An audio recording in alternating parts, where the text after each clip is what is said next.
So yesterday I covered the blowup during a Senate hearing between Republican Senator Rand Paul and Dr. Anthony Fauci of the NIH. And during that hearing, Dr. Fauci told Senator Rand Paul in no uncertain terms that Rand Paul, quote, doesn't know what he's talking about, and that if anyone is lying there, it's Rand Paul himself.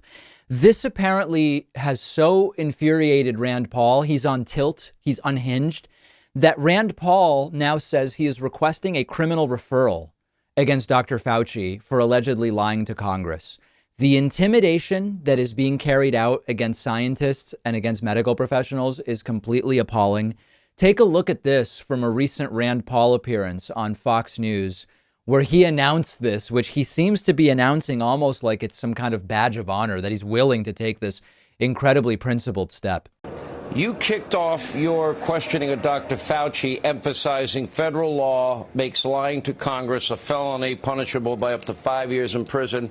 Is it your belief, based on the evidence, Senator, that he lied before Congress and broke the law? Yes, and I will be sending a letter to the Department of Justice asking for a criminal referral because he has lied to Congress. This is an absolutely ghastly and dreadful direction for the country to go in, and it's a very, very dangerous one. Dr. Peter Hotez posted to his Twitter a link to an essay from 1941 by Waldemar Kampfert called Science in the Totalitarian State. And it reminds us that the targeting of scientists and doctors has a really ugly history, in particular in the 20th century.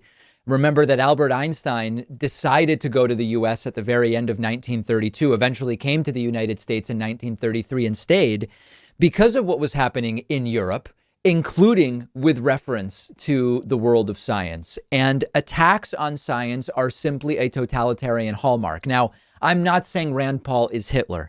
I'm not saying Rand Paul is Hitler. I'm not saying Rand Paul is Hitler. You have to clarify these things. Otherwise, I will be very much punished for the next 24 hours on Twitter. This means that when we see scientists and doctors under attack for doing their jobs, it should really scare us. Now, fortunately, the current Department of Justice is unlikely to actually do anything with this request from Rand Paul under Merrick Garland. But what would a William Barr Department of Justice under Donald Trump have done, or someone like Trump have done in such a case? It's still a stretch, but it's within the realm of maybe they'd look at whether Dr. Fauci should be charged with something. And this is a really, really chilling proposition. So in terms of the confrontation between Dr. Fauci and Rand Paul that we looked at yesterday, I'm glad that Dr. Fauci took off the kid gloves. I'm glad Dr. Fauci called Rand Paul out. Fauci, he almost looked uncomfortable doing it. It's not really his thing. But how else is he supposed to deal with the just persistent attacks on science and scientists, attacks on his morality, attacks on his ethics? And unfortunately, much the way that Trump had this longer term effect on the coarsening of political discourse that went beyond Trump's presidency, the legitimization of attacks on just basic science, masks and vaccines, for example, I fear, and it seems pretty clear, that is going to be seen as a legitimate way to attack science that the right doesn't like for a long time. It's very clear that this is now a tool of the American right wing, and they can use it. They can use as a cudgel. Science is just opinion. Scientists are just politicians. You can ignore empirical statements that come from the scientific method, just like you can ignore one of your political opponent's opinion about abortion, right? They're making these things equivalent. It's not, as I've said before, please don't hurt me. I know I say this often. It's not about we disagree as to what the facts are.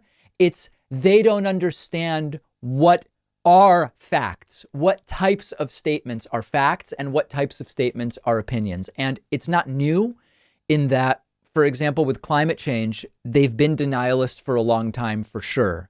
But the mask and the vaccine stuff, and even denying the basics of how coronavirus works for a very long time, and even now to some degree, that's more than we can't yet say with certainty whether we are damaging the planet long term. Like, I think we are, but that's a different type of denialism. That's denialism, but it's different than the virus is fake, or masks do nothing, or the vaccine harms you, or this was created as a bioweapon in a lab and deliberately released, the legitimization of that degree of nonsense as being just as valid as the science, it's actually almost postmodern in a sense.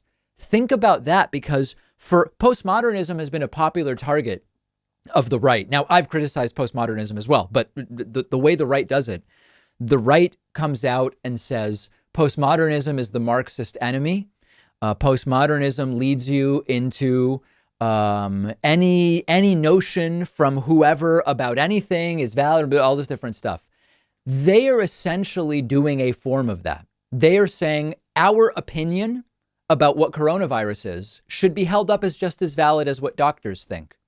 Our harebrained conspiracy theories about vaccination should be considered just as valid and serious and legitimate as what medical science says. It's a form of postmodernism and post-structuralism in which they are engaged. It's a total hypocrisy. That shouldn't surprise us, but it's also very, very dangerous. And we should be glad that the Merrick Garland Department of Justice, I can't imagine, is going to take even remotely seriously Rand Paul's request for a criminal referral against Dr. Anthony Fauci. One of our sponsors today is Helix Sleep, and it's a sponsor I'm thrilled about because I sleep on a Helix mattress at home, and it's just the perfect mattress. One of the best things about Helix is you don't have to guess which mattress do I need, which one will be good for me. You take their famous sleep quiz on their website. You tell them your body type, your sleeping position, your back pain issues you might have, and they will pair you with a mattress that will be perfect for you. I took the sleep quiz. The mattress they suggested was exactly what I needed. I often get too hot at night. The mattress keeps me cool. It's not too soft. It's not too firm. The texture is right. And I've just been getting way better sleep. You only buy a mattress every decade or so. Don't get stuck with something that's not perfect for you. And all Helix mattresses come with a 10-year warranty, and they'll even come to your house and pick it up within 100 days if you don't love it. But I think you will. All of my viewers will get up to $200 off your order, and you'll get 2 super premium pillows for free when you go to the link right underneath this video.